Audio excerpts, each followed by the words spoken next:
How's it going, Lions fans? Big West here to do another video. Call it a training camp preview. Lately, I've been watching a lot of videos, and I'm sick of hearing them. All these ones, these trade videos. Well, the Lions are going to make a big trade.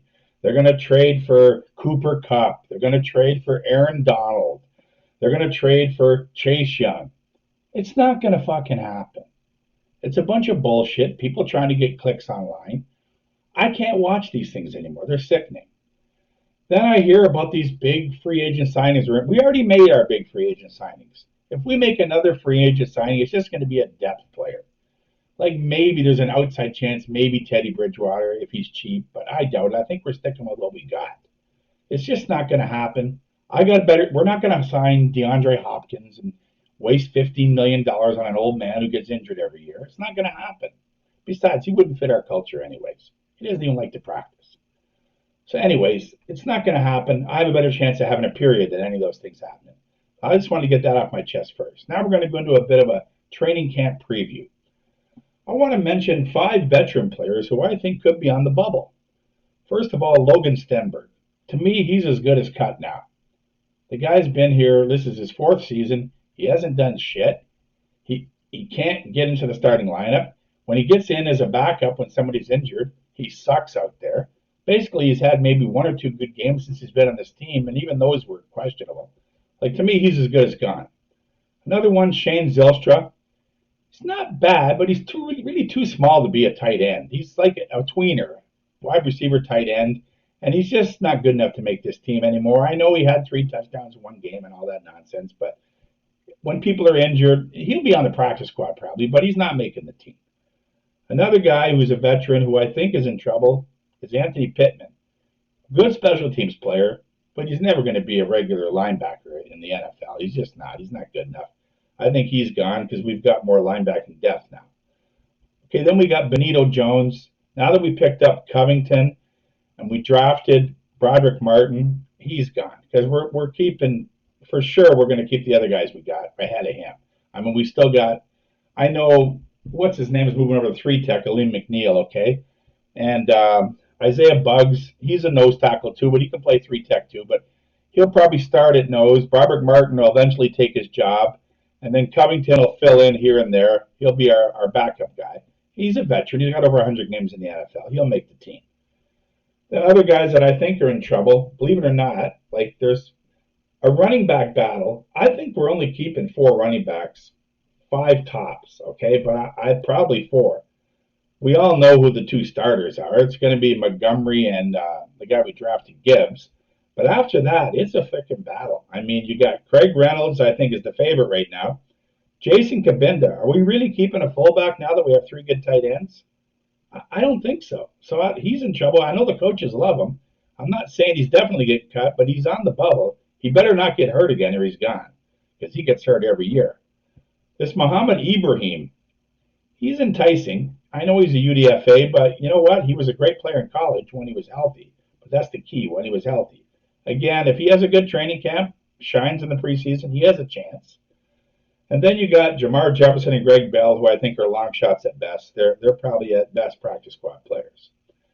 That's now, the only other UDFA I can see making the team is maybe Starling Thomas, because the guy can run like 4.2 or 4.3. He is quick. He'll be a good gunner on special teams. And I think he might be like running back 10 or 11, depending on how many we keep. So I'm not sure. Because I think we'll keep 26 players on defense, maybe 24 on offense. It's just the way I see it because you've got to be able to play special teams if you're going to be a background player. Now, to be on the other guys, a deep DBB battle, and you got Savion Smith has a chance because when he was healthy, he played pretty good that 1 game he got in last year, but I don't think he's a long shot. He'll probably be practice squad. Brady Breeze, good special teams player. He'll never be a starter in the NFL. Chase Lucas, same thing. Decent special teams player, but he's on the bubble too. I'm not sure he's making the team either. He might. He might be the last guy in the DBs. Starting in the DBs, now Mosley might start an IR or PUP because he isn't fully back from his knee injury yet. I think he might miss the first 4 games. So I think Jerry Jacobs is going to start on the other side of Cam Sutton. And then we'll have C.J. Gardner-Johnson probably being the slot corner or slot safety, whatever you want to call it. He's going to be the slot guy. And then you're going to have the kid we drafted from Alabama is going to be his backup, and he'll fill in at safety too. He can play. He can play anywhere. He's a true defensive back. He can play anywhere.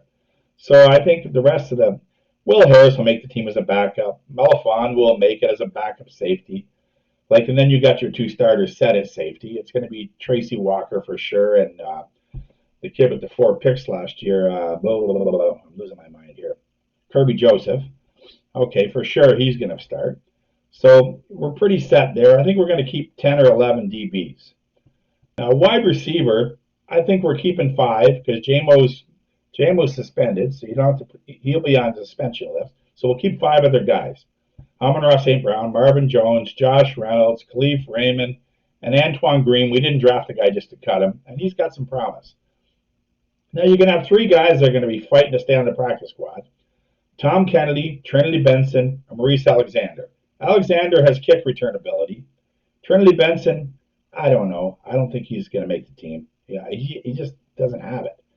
Then Tom Kennedy, he's like your training camp cockroach that you cut him every year, and then every year he ends up back on the team off the practice squad as soon as somebody gets injured. And when he gets out there, the guy performs.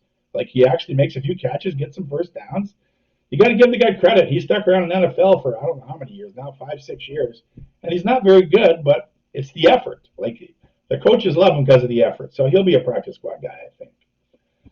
Now we get into other things. Let me see. As far as stuff about the injury, the cap space and all, we have a lot of cap space, but we're not going to waste it in free agency. We're not going to make a big trade at the trade deadline. I mean, unless somebody big gets hurt, we have to. We got to have over $20 million in cap space. I think we're going to keep it for next year to re-sign guys like Jonah Jackson or Gardner Johnson or Mosley, depending on who performs better this year and who wants to come back, because they're all in the last year of their contract. So we'll see. Anyways, that's all for now. Can't wait for training camp, people. It's only about a week away. Woo!